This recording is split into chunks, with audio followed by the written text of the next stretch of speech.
আসসালামু আলাইকুম প্রিয় শিক্ষার্থী বন্ধুরা, আশা করি তোমরা সকলেই ভালো আছো। তোমরা যারা এবার এইচএসসি পরীক্ষা দিবা, তোমাদের জন্য আমি একটি গুরুত্বপূর্ণ প্রশ্ন নিয়ে এসেছি। তো এই ধরনের প্রশ্ন আমরা অনেকেই দেখলে ভয় পাই, কিন্তু যদি তোমরা এই প্রশ্নটার সমাধান দেখো, তোমরা আজকের পর থেকে এই ধরনের প্রশ্ন দেখলে আর কখনোই ভয় পাবা না। দেখো, আমি অতি সহজেই তোমাদেরকে এটি সমাধান করে দেখাবো। তো দেখো, আমাদের এখানে প্রশ্নে বলা আছে, একটি নৌকা দাঁড় বেয়ে স্রোতের অনুকূলে ঘন্টায় 15 কিলোমিটার এবং স্রোতের প্রতিকূলে 5 ঘন্টায় 25 কিলোমিটার যায়। স্রোতের বেগ ঘন্টায় কত কিলোমিটার? অর্থাৎ স্রোতের বেগটা আমাদের কাছ থেকে চাইছে। তো তোমরা যদি খেয়াল করো, আমাদেরকে বলছে স্রোতের অনুকূলে, অর্থাৎ স্রোতের দিকে যে আমাদের বেগটা, সেটা হলো আমাদের 15 কিলোমিটার প্রতি ঘন্টায়, এবং স্রোতের প্রতিকূলে অর্থাৎ স্রোতের বিপক্ষে বা বিপরীত দিকে 5 ঘন্টায় 25 কিলোমিটার। তো এখানে সমাধান করার জন্য আমরা প্রথমেই লিখে নিব যে স্রোতের অনুকূলের বেগকে আমরা ধরে নেব অনুকূলের বেগ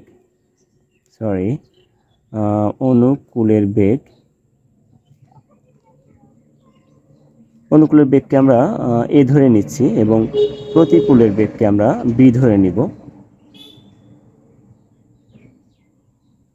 প্রতিকূলের বেগ বি। এবারে দেখো, আমরা একটি ছোট্ট সূত্রের সাহায্যে আমরা কিন্তু এই ধরনের প্রশ্নের অ্যান্সার করতে পারবো। তো যদি আমাদের থেকে স্রোতের বেগ চাই, তাহলে আমাদের সূত্রটি দাঁড়াবে, অর্থাৎ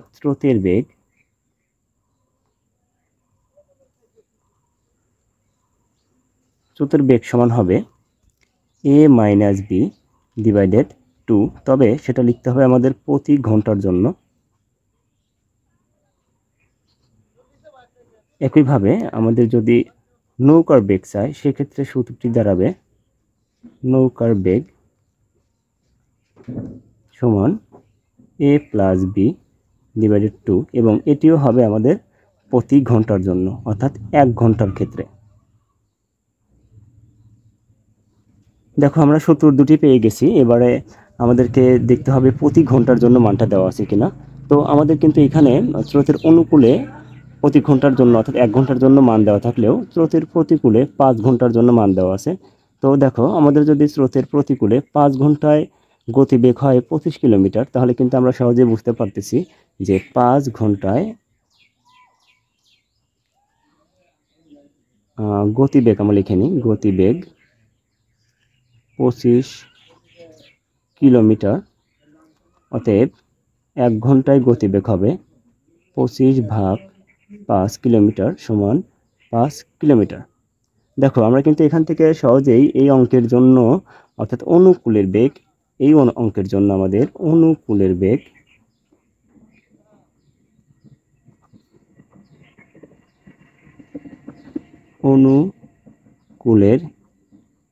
বেগ এর মান আমরা পেয়ে যাচ্ছি 15 কিলোমিটার পার আওয়ার, এবং প্রতিকূলের বেগ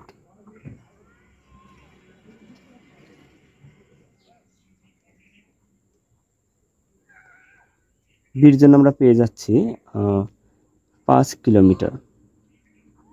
তাহলে আমাদের কাছ থেকে চাওয়া হয়েছে স্রোতের বেগ, এবং স্রোতের বেগের সূত্রটি তোমরা যদি দেখো, এখানে লেখা আছে a মাইনাস বি ডিভাইডেড 2, অর্থাৎ আমাদের এই অঙ্কের স্রোতের বেগ চাইছে, তার মান হবে, অতএব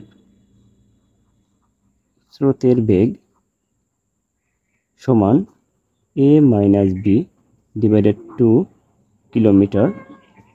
আমরা যদি এখন মানটি বসাই, এর মান 15, অর্থাৎ 15 মাইনাস বির মান আমাদের 5, অর্থাৎ 5 ডিভাইডেড 2 সমান 15 থেকে যদি আমরা 5 বাদ দিই, তাহলে আমাদের ফলাফল দাঁড়াবে 10, এবং তাকে যদি আমরা 2 দিয়ে ভাগ করি, অর্থাৎ এই অঙ্কের কিন্তু অর্থাৎ স্রোতের বেগটা হবে প্রতি ঘন্টার জন্য, বা এই ক্ষেত্রে স্রোতের বেগ হবে ঘন্টায়, 1 ঘন্টায় 5 কিলোমিটার।